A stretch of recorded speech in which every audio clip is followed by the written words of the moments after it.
Hello, everybody. Part three, Susan Wolf. Uh, Hopefully, you're enjoying it so far. It sort of feels like the reading that never ends at the moment. But yeah, it's in a good. I just think she could be a little bit more concise. But no, it's got some good points. I think. I'm quite enjoying the idea. Just so that a little bit of editing. But anyway. We won't get too caught up in it. What Wolf is going to be doing now, so if you remember from the last one, she's now presented an argument for what she sees as being crucial ingredients in living a good life.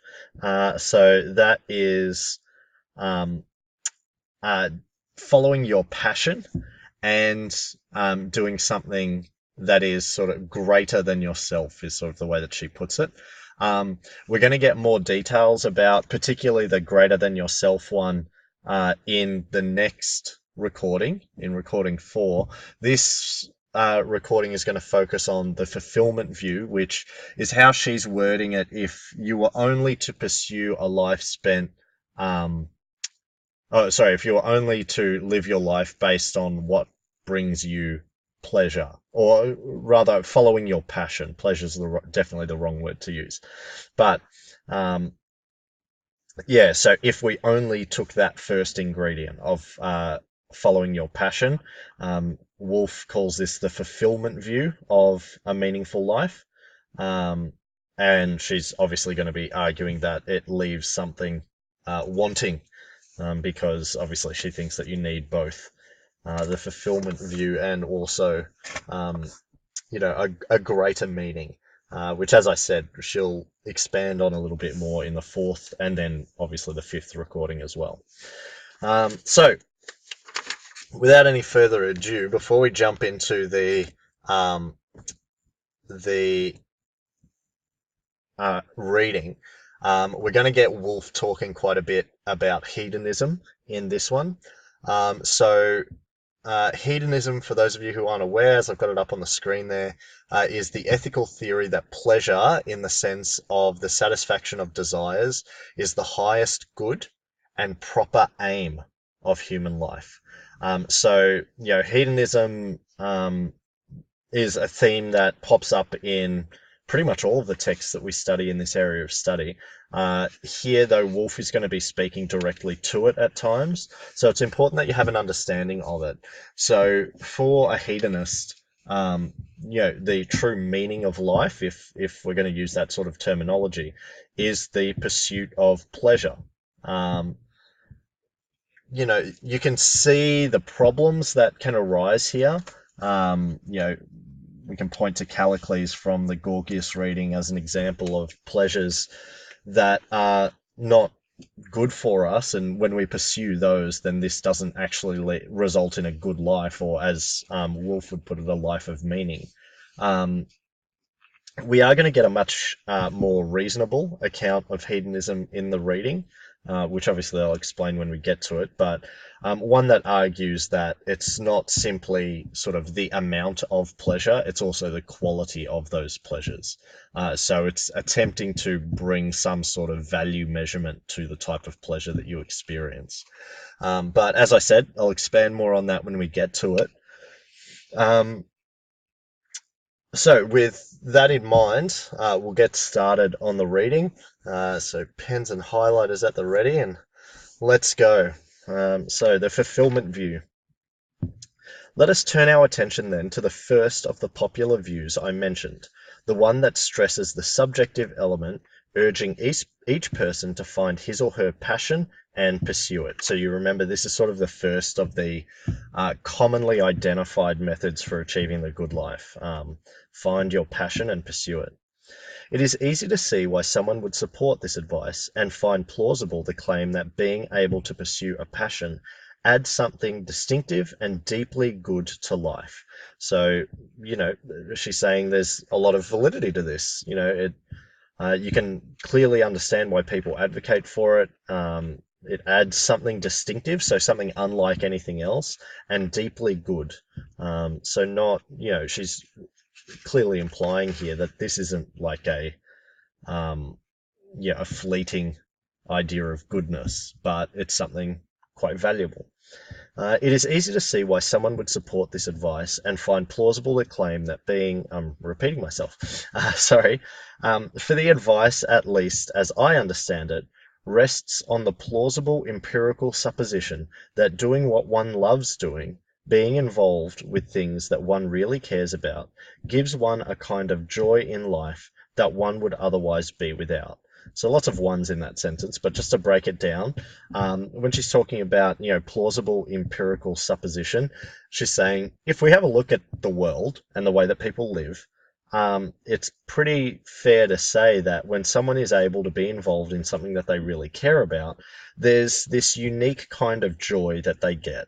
Um, uh, and that there seems to be no other way to get that kind of joy. There's ways to get other forms of pleasure, but that particular kind of joy seems really to only come from that particular type of pursuit. Um, so, continuing on, the reason one should find one's passion and go for it then is because doing so will give one's life a particular type of good feeling. So a very imprecise way to put it, but it's hard to put it in any more precise language than that.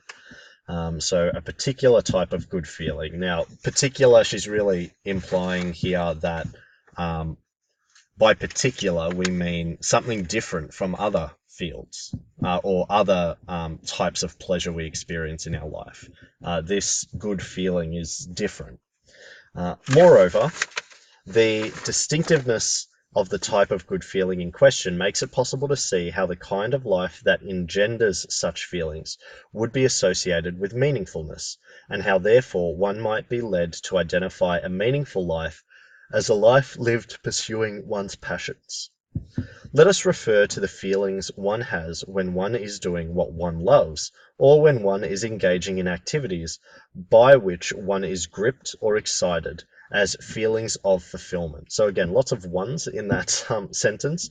I think a key definition, I've got it up on the screen there as well, by feelings of fulfillment, what she's talking about is doing what you love, which should bring about you should be gripped by that. So it should sort of consume you in that sort of positive way. People get really excited about certain things. Well, that's kind of what she's talking about here. Or gripped or excited by these things. So this is what she means by the feeling of fulfillment. Such feelings are the opposite of the very bad feelings of boredom and alienation. Okay, so we're all familiar with doing jobs we don't like. A lot of you probably working part-time jobs, flipping burgers or that sort of thing. And it you might be surrounded by other people, but you just feel completely isolated and completely bored. It's very clear that this is not your passion. You're not pursuing your passion. For those of you who are, good luck to you. Who doesn't like a good burger? Although feelings of fulfillment are unquestionably good feelings, there are many other good feelings, perhaps more comfortably classified as pleasures, that have nothing to do with fulfillment. So she's trying to be very clear here that she doesn't think that all pleasures can be explained as being fulfillment. She's distinguishing between the two. So whilst fulfillment might be a good feeling, that's not to say that pleasure is fulfillment. Even though pleasure is a good feeling, it's a different type of good feeling. Riding a roller coaster, meeting a movie star, eating a hot fudge sundae, whether it be one or lots, sorry, finding a great dress on sale can all give one pleasure, even intense pleasure. They are unlikely to contribute to a sense of fulfillment, however, and it would not be difficult to imagine a person who has an abundance of opportunities for such pleasures still finding something subjectively lacking in their life. We sort of see this to a certain degree in celebrity culture. Quite often we look at people who, on the surface, they have everything. They have every material gizmo and gadget that you can imagine. It seems like they want for nothing, and yet they still seem very unhappy.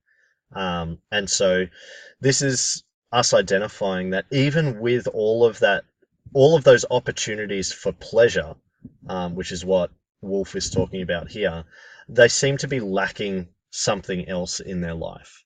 Okay, there's something missing.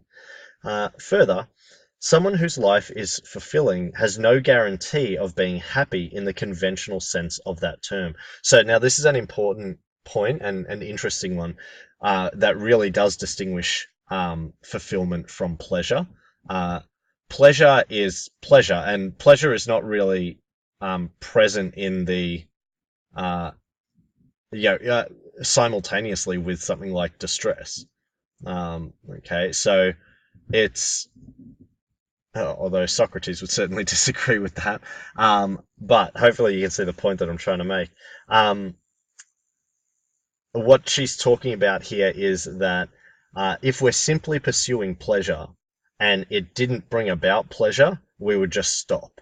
Whereas fulfillment, whilst we hope it brings about a form of pleasure, because it is our life's passion, we don't stop when it's not giving us pleasure.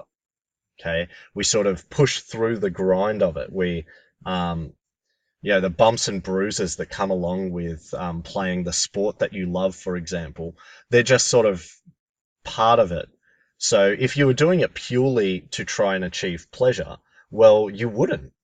You just wouldn't, because it's not pleasurable to go through that sort of stuff. But uh, in this case, because it is our passion, we will go through the hard times to pursue that passion that we have. Um, Many of the things that grip or engage us make us vulnerable to pain, disappointment, and stress. Consider, for example, writing a book, training for a triathlon, campaigning for a political candidate, caring for an ailing friend. So you can imagine all of these things being quite distressing and stressful, and as it says there, disappointing at times. So despite that, all of them will still be fulfilling, assuming that they are your passion. Okay, if they're not your passion, then they're not going to be fulfilling. But assuming that they should still be fulfilling, despite the fact that they're actually causing what we might call negative emotions.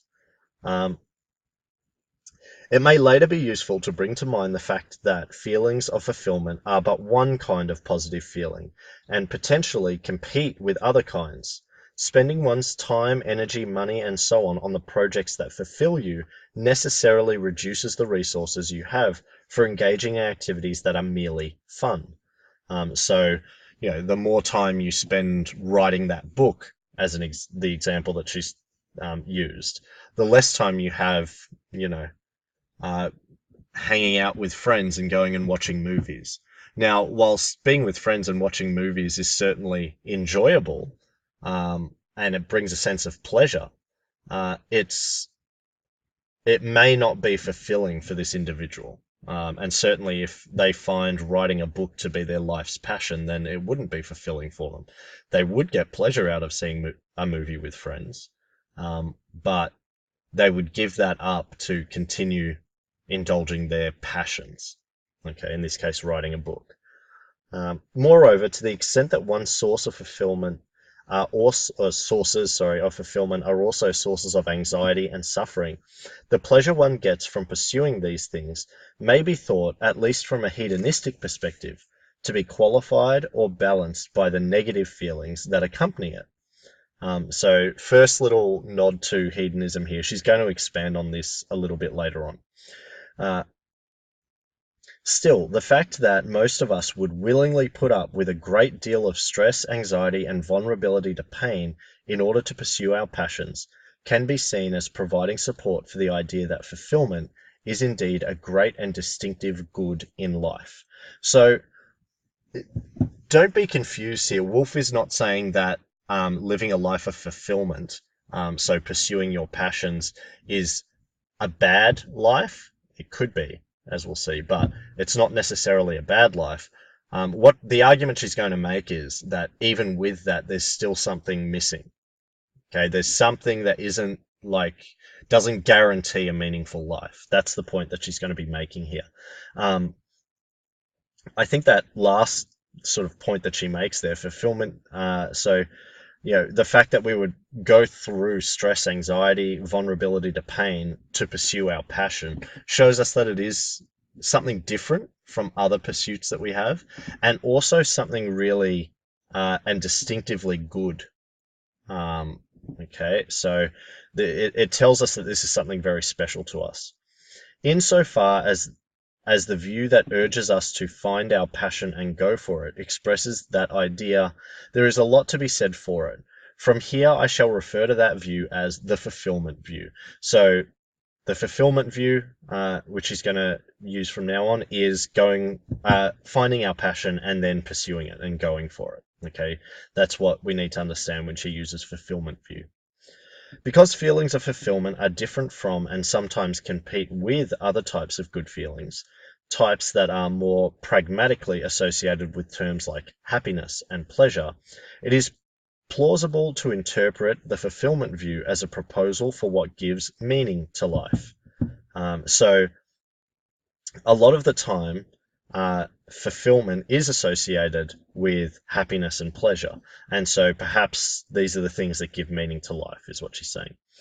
To someone who finds himself puzzled by why, despite having a good job, a loving family, and a healthy body, he feels that something is missing from his life, it provides an answer. To someone trying to decide what career to pursue, or more generally, how to structure his life, it advises against focusing too narrowly on the superficial goals of ease, prestige, and material wealth. Nonetheless, the fulfillment view, as I have interpreted it, is a form of hedonism, in that its prescription for the best possible life, in which is included the possession of meaning, rests exclusively on the question of how a life can attain the best qualitative character. Positive experience is, on this view, the only thing that matters. Okay, so uh, what Mill is, sorry, I'm getting ahead of myself. What Wolf is saying here is that despite the fact that we might see this as like a higher order, uh, like, you know, uh, good that comes out of pursuing our passions. This is not to say that it's not a hedonistic view if that is our sole purpose. So if all that we're trying to get out of life is positive experience, and the qualitative character of that, so the actual experience of a positive experience. So earlier in this recording, Wolf put it as good feeling. Then really there's not a lot to differentiate it to a hedonistic view. In the footnote here, she does talk about John Stuart Mill and his interpretation of hedonism. And for those of you who don't know, Mill argued that not only should we be measuring quantity of pleasure, but we should also be measuring the quality. And so there's a certain type of like intellectual pleasure that should be prioritized over more base pleasures. Now, this sounds very elitist, and perhaps it is, but Mill would argue that, well, given the option of, watching a trashy TV show, um, The Bachelor, or, reading a book, well, whilst one might give you more sort of pleasure in terms of quantity, you'll laugh and you'll be intrigued perhaps a little bit more or a little bit easily by The Bachelor and his prospective future ex-girlfriends. The book will give you maybe what Mill would probably refer to as more of an intellectual or enlightened pleasure. So whilst the quantity of the pleasure might be lower, the quality of the pleasure is higher. Okay, it's a more meaningful, if we use that word, pleasure. So this is sort of what is being argued for here. Okay, if fulfillment is really just to be understood as a particular type of good feeling that is unique to other good feelings that we have, like normal pleasure, well, then it's still a hedonistic view. It's still arguing that that experience of that type of pleasure is the most important thing in a good life.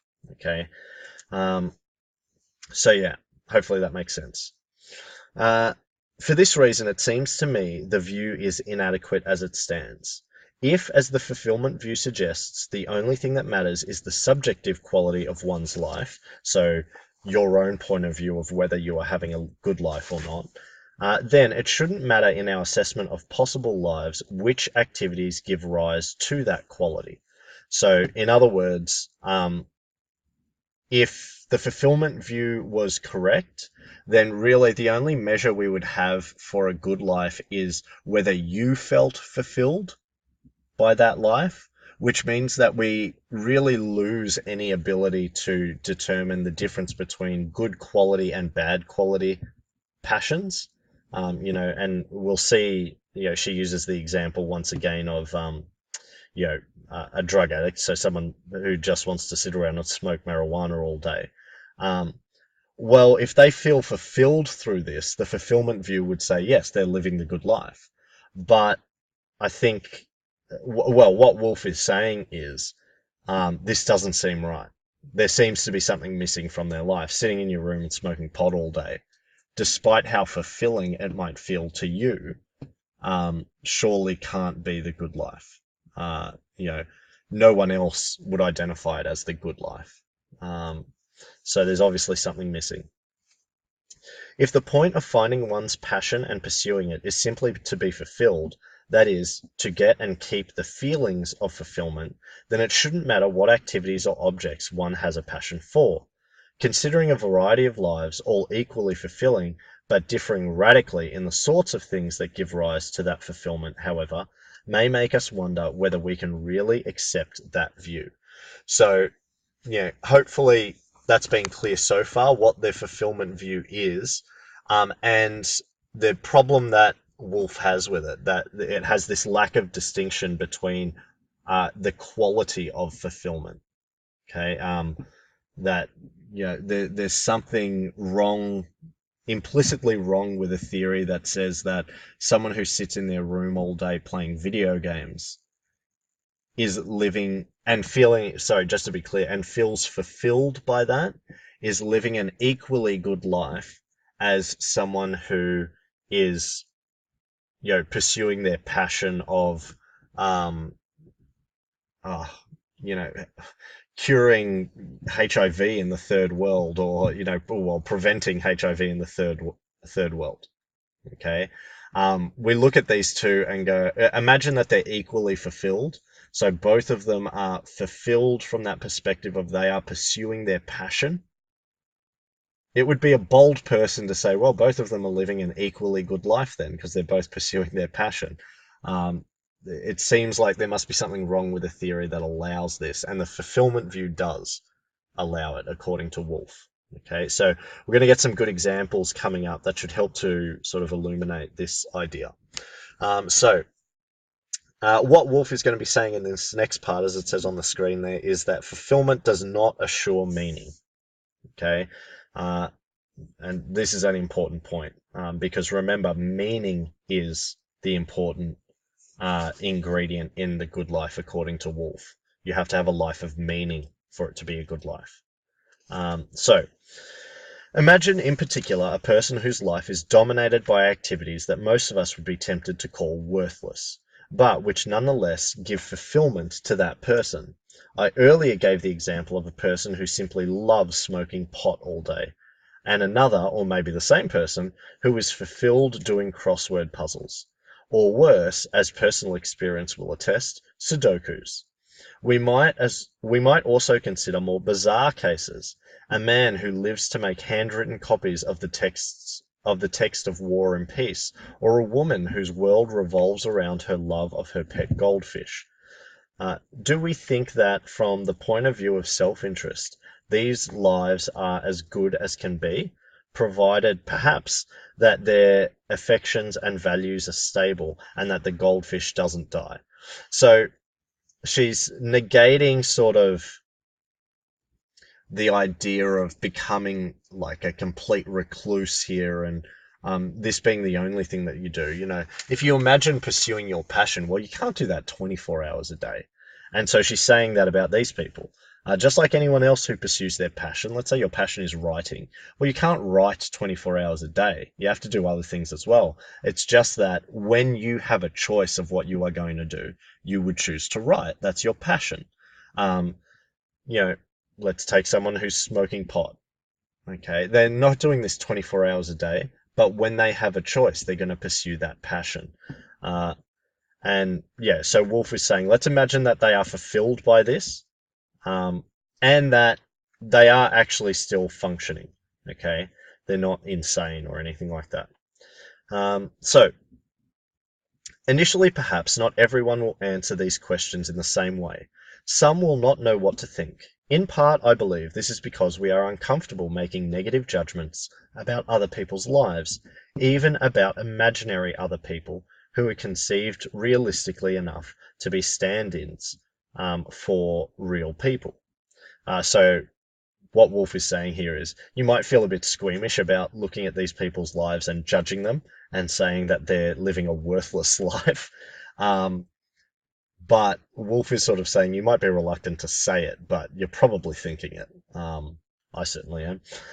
We are especially uncomfortable about making negative judgments that diverge from the judgments the characters would make about their own lives. So imagine someone who's really into playing RuneScape. They love RuneScape and they coordinate a clan in RuneScape, and it's their entire existence is RuneScape. And the way they talk about it so lovingly, it's like a parent talking about their child. The pride with which they speak of the achievements in the game is just like that of someone who has is pursuing their passion. Um, it's really hard for us to look that person in the eye and go, yeah, but it's pointless. Like, all of the points that you've generated whilst playing, all of the, you know, tasks that you've completed, it's nothing. This is ether. It's, it is literally pointless in that it has no meaning whatsoever. Um, okay, and so this is, you know, Wolf is saying it's hard for us to say that to these people, but we probably do think it. So Wolf is going to give us a bit of an out with you know, instead of using imagined real life example, she's going to use a mythical character of Sisyphus, who we've already come across. To avoid this problem, let me approach these questions by way of reflection on a more stylized philosophical example, namely the case of Sisyphus fulfilled. So first, the traditional version. Sisyphus is in the ancient myth, is condemned to an existence that is generally acknowledged to be awful. He's condemned eternally to a task that is boring, difficult, and futile. Now, futile is going to be really important. Futile, meaningless, as in it has no achievement to it. Because of this, Sisyphus's life, uh, or more precisely his afterlife, has been commonly treated as a paradigm of a meaningless existence. Okay, so this character rolling a boulder up a hill only to have it roll down again for all eternity, um, uh, he is used as the example of what a meaningless life is. Okay. The philosopher Richard Taylor, however, in a discussion of life's absurdity, suggests a thought experiment according to which the gods take pity on Sisyphus and inject a substance in his veins that transforms him from someone for whom stone rolling is nothing but a painful, arduous, and unwelcome chore to someone who loves stone rolling more than anything else in the after world. Uh, There is nothing the transformed Sisyphus would rather do than roll the stone. Stone rolling, in other words, fulfills him. Sisyphus has found his passion, or perhaps his passion has found him, and he is pursuing it in his life's to his life's content. So, what this other philosopher, Richard Taylor, has suggested is, well, let's imagine that Sisyphus truly loves rolling the stone up the hill, only to have it roll back down and then being able to roll it up again. Let us imagine that this is his passion. This is what he truly, truly values and cares about. And um, the good feeling, this sort of ambiguous good feeling that Woolf has talked about before, Sisyphus is filled with it every time he rolls the boulder up the hill and for it to roll back down. Okay. Um, the question is, what should we think of him? Has his life been transformed from horribly unfortunate to exceptionally good? Taylor thinks so, but some of us might disagree. As I have already noted, the reason Sisyphus has traditionally been taken as a paradigm of a meaningless existence is that he is condemned to the perpetual performance of a task that is boring, difficult, and futile. So there's no interest in it. It's always the same, very boring. It is difficult. It's very hard to roll a boulder up a hill. And it's futile. It's purposeless because even if you make it to the top, the boulder just rolls back down. You have to start again for all eternity. So there is no value to his efforts. Nothing ever comes of them. Even if, due to divine intervention, Sisyphus comes to enjoy and even to feel fulfilled by his activity, the pointlessness of what he is doing doesn't change. Really important here. Okay, Woolf is sort of making her big stand on this and saying, okay, so even if Sisyphus gets fulfillment from rolling the boulder up the hill, the act itself is still pointless. So we might be removing the difficulty and the boredom from it, but we're not removing the futility. Okay. Over the page. In light of this, many will feel that Sisyphus' situation remains far from enviable. So very few of us, if any of us, would look at Sisyphus's life and envy it and go, oh God, I wish I had that. Now, remember, he is pursuing his passion in this altered version of the myth. He loves what he does. He gets great fulfillment from it. But even having said that, very few of us would look at his life and envy it and wish for it. So something desirable seems missing from his life despite his experience of fulfillment. Since what is missing is not a subjective matter, from the inside, we may assume that Sisyphus's life is as good as it can be. So from his subjective perspective, his life is perfect. We must look for an objective feature that categorizes what is lacking. So basically what Woolf is saying here is the fulfillment view might fit the subjective perspective of meaning in life, but it does not address necessarily the objective side of meaning in life. Okay, and obviously that's what she's going to talk about next. The second popular view I brought up earlier names or at least gestures towards a feature that might fit the bill. Okay, so that brings us to the end of this reading, or this section rather. The next recording will be up soon, the larger than oneself view and the bipartite view. And so, just a quick recap, what Woolf has identified here is she had already previously spoken about the idea of the fulfillment view, pursuing your passion to be an important element in the good life. What this section of the reading has been about is, well, why isn't it the only important thing in the good life? Why can't I just have a sense of fulfillment in my life? Why doesn't that alone give my life meaning? Well, because it gives you a certain feeling, but that feeling doesn't necessarily assure us of meaning. Okay, as it says on the screen there. So hopefully that's been clearly put. I think the example of Sisyphus is a good one. It helps to conceptualize it a little bit, even if Sisyphus takes great pleasure to the point of feeling completely fulfilled from rolling the stone up and down the hill, that doesn't mean that there's meaning in that. Okay, we wouldn't, despite the subjective experience of him having meaning in his life, the objective view would certainly be that he does not have meaning in his life. Okay, hope that makes sense. Hope you've enjoyed it. See you next time for part 4. Okay, bye. Have a good night.